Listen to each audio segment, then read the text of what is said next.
نحمده ونصلي على رسوله الكريم.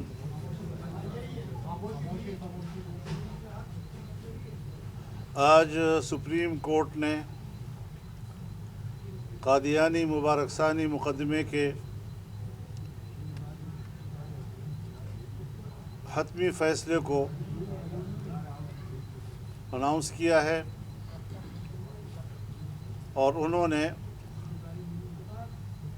گزشتہ فیصلے جو 6 فروری کو اور پھر 24 جولائی کو ہوئے تھے ان کے تمام قابل اعتراض حصوں کو حذف کر دیا ہے. میں اس بہت بڑی کامیابی پر پوری قوم کو مبارکباد پیش کرتا ہوں، امت مسلمہ کو مبارکباد پیش کرتا ہوں، تمام دینی جماعتوں کو، ان کے کارکنوں کو مبارکباد پیش کرتا ہوں. اور آج سپریم کورٹ پہ تمام مکاتب فکر کے جو علماء کرام شریک ہوئے اور انہوں نے جس یکجہتی کے ساتھ کورٹ کے سامنے اپنا موقف دیا اور سپریم کورٹ کو اپنے موقف کے حوالے سے قائل کیا، یہ سب قابل احترام ہیں اور مبارکباد کے مستحق ہیں اور انہوں نے امت پر احسان کیا ہے. اس سلسلے میں اعلان کرتا ہوں کہ کل پورے ملک میں یوم جمعہ کو بطور یوم تشکر منایا جائے گا. 7 ستمبر 1974 کو پاکستان کی قومی اسمبلی نے متفقہ قرارداد کے ذریعے، متفقہ ترمیم کے ذریعے قادیانیوں کو اور لاہوریوں کو غیر مسلم اقلیت قرار دیا تھا. اور آج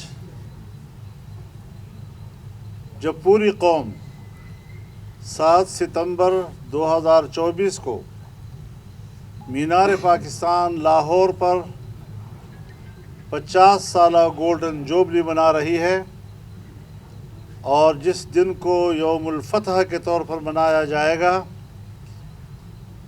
آج کے اس فیصلے نے گولڈن جوبلی کی اہمیت کو اور دوبالا کر دیا ہے. اور اب پاکستان کے عوام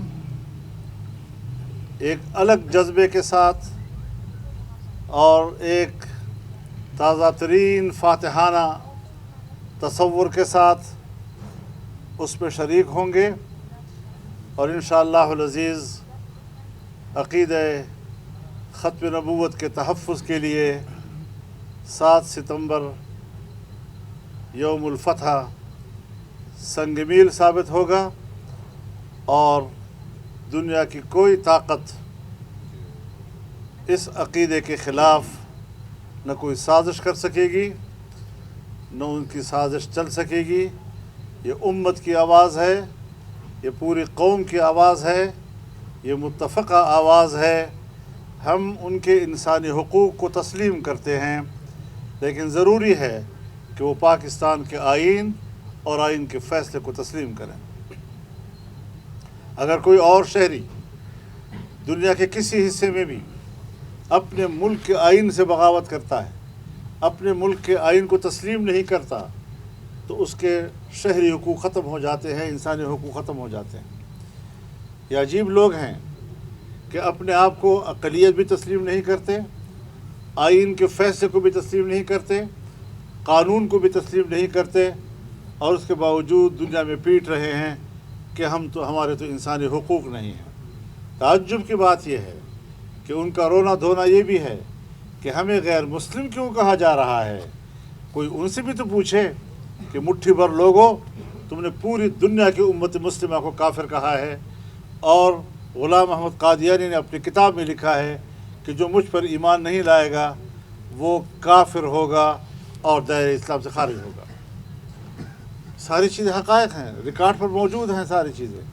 تو اس صورتحال میں امت مسلمہ نے بھی، پاکستانی قوم نے بھی ہمیشہ یکجہتی کا مظاہرہ کیا ہے. آج بھی یکجہتی کا مظاہرہ ہوا ہے اور یہ فتح اس یکجہتی کی ہے. अल्लाह ताला ये यकजहती हमेशा कायम व दायम रखे। मैं एक बार फिर सुप्रीम कोर्ट का भी शुक्रिया अदा करता हूँ, मैं पार्लियामेंट का भी शुक्रिया अदा करता हूँ कि इस मौजू पर जब पार्लियामेंट में बात हुई तो सारी पार्लियामेंट एक तरफ थी, एक पेज पर थी, हुकूमत भी, हिज़्ब इख्तलाफ भी, और इस मसले पर कोई इख्तलाफ राय नहीं था। दीनी जमातें हमेशा इस पर यकजहती का इजहार करती चली आई हैं और आज भी उन्होंने वही मुजाहरा किया। तो अल्हम्दुलिल्लाह इस हवाले से एक ज़िंदगी मुल्क के अंदर मौजूद है, एक शऊर मौजूद है, एक एहसास मौजूद है, और इंशाअल्लाह ये शऊर व एहसास और कौम के अंदर ये ज़िंदगी इंशाअल्लाह बरकरार रहेगी और कौम एक ज़िंदा कौम को सबूत पेश करेगी। मौलाना ये बताएं, जिस तरह दीनी जमातों ने इस इत्तेहाद का मुजाहरा किया, इससे पहले जब वोटर फार्म से खत्म नबूवत का हलफनामा निकाला गया था उस वक्त भी इसी तरह का रद्दअमल आया और उसको वापस लेना पड़ा, और भी मुतअद्दिद मौक़े भी इस तरह से हुआ। क्या वजह है कि सूद पे भी तमाम मसालिक जो है वो मुतफ़िक हैं, अदालती फ़ैसले मौजूद हैं, इस्लामी नज़रियाती कौंसिल की सिफारिशात पे, कानून साजी के मामले पे ये सब कुछ मौजूद है। क्या वजह है कि दीनी जमातें इस एक बड़ा भारी पत्थर जो है उसको उठाने में कामयाब क्यों नहीं हो रही, और क्या इस इत्तेहाद को इन मकासद के लिए भी आगे बढ़ाया जाएगा? हाँ, ये बात आपकी बिल्कुल वजह है कि सूद के मसले पर भी पूरी कौम मुत्तफ़िक़ है, उलमा मुत्तफ़िक़ हैं, तमाम मकातिब फ़िक्र मुत्तफ़िक़ हैं, लेकिन यहाँ पर हुकूमत को इनकार नहीं था। हुकूमत को इस हवाले से किसी किस्म की कानून में तब्दीली या तरमीम का भी इनकार नहीं था, बल्कि इस फ़ैसले के ख़िलाफ़ ख़ुद बैंक चले गए कोर्ट में और बैंकों ने इस हवाले से स्टे लिया हुआ है। तो ये मामला जो है वो उस तरह उस नौइयत का नहीं है, थोड़ी ज़रा उसके कानूनी और आईनी हैसियत ज़रा मुख्तलिफ है।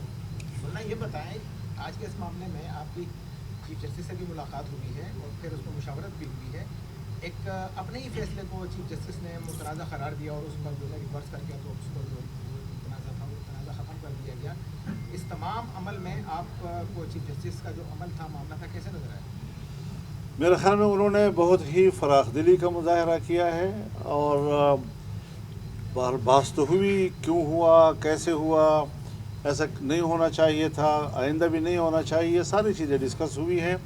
लेकिन बहरहाल आज उन्होंने जिस मुस्बत रवैये का इजहार किया, हमें इस पर उनको दाद देनी चाहिए और उनको खराज तहसीन पेश करना चाहिए। कि ये जो पहले फैसला दिया गया था वो महज लाइमी थी, इत्तेफाक था, या उसके मुझे इसका इल्म नहीं है, मैं किसी मुकदमे में पेश नहीं हुआ हूँ, आज पेश हुआ हूँ। आप तमाम समात में वहाँ पर मौजूद रहे, आप माशाल्लाह बहुत सारे हवाले माजी के भी आते रहे। आज मुख्तलिफ आपको बार बार देखा, आप नमाज के लिए सिर्फ गए और उसके बाद जज साहब ने जब आपको कहा कि आप मुकम्मल समात सुन के जाइएगा तो फिर आप वहाँ पर मौजूद भी रहे।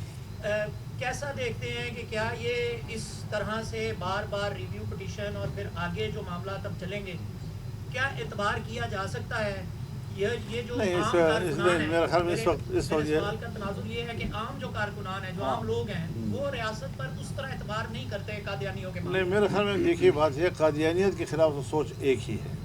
बाकी जब एक शख्स इतने बड़े मनसब पर फायज होकर ऐलान कहता है कि हम इंसान हैं, हमसे गलती हो सकती है और हम उसकी इजारे के लिए तैयार हैं, तो इतना काफ़ी है मेरा ख्याल है। मौलाना साहब, हुकूमत भी इस मामले में आपके साथ मुकम्मल तौर पर आज आपकी मेहनत है, जो भी हुआ आपको इस बात पर बरकरार देते हैं, तो आप हुकूमत के लिए भी लफ्ज़ कहें इस मामले में? मैंने कह दिया ना जी, मैंने कहा चूँकि हुकूमत और अपोजिशन ऐवान के अंदर भी एक पेज पे थे इस मसले पर, सब मुबारकबाद के मसले। मौलाना साहब, पीर के दिन भी एक एहतजाजी मुजाहरा हुआ इसी फैसले के खिलाफ, जो जमात इस्लाम के वर्कर्स थे वो सुप्रीम कोर्ट के बाहर भी गए थे, आज प्राइम मिनिस्टर ने तहक़ीक़ात का हुक्म दे दिया है, तो अगर वो वर्क के खिलाफ भी मुकदमा दर्ज होता है तो आप क्या?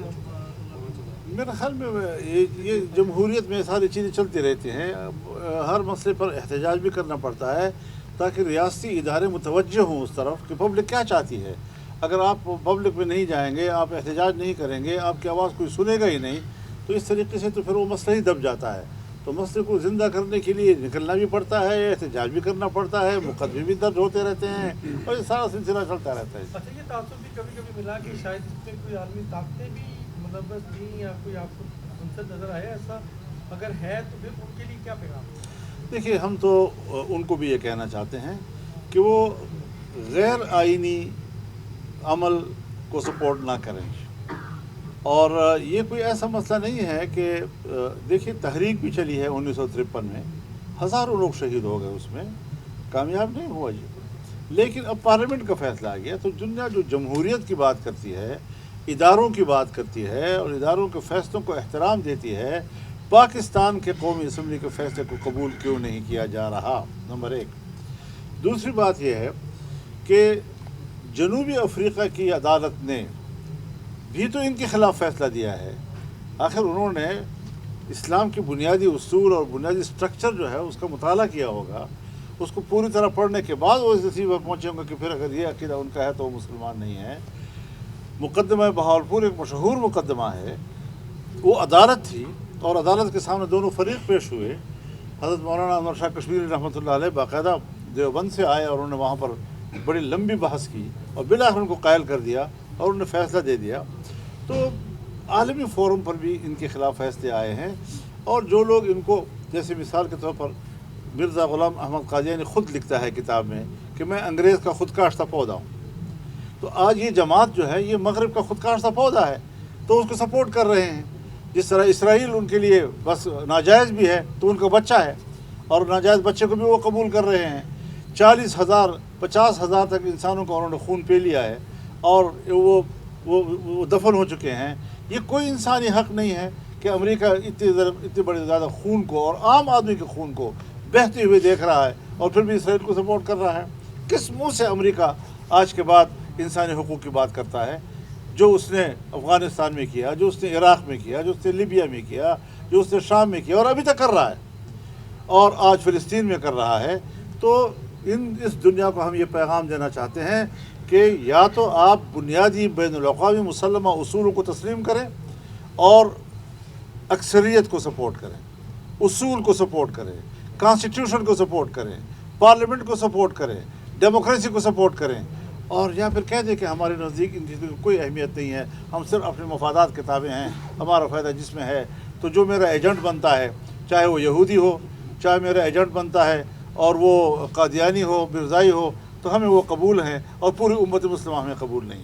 یہ ترجیحات ان کو خود سوچنا چاہیے اور اس پر ان کو اپنے سوچ میں تبدیلی لانی چاہیے۔ بہت شکریہ۔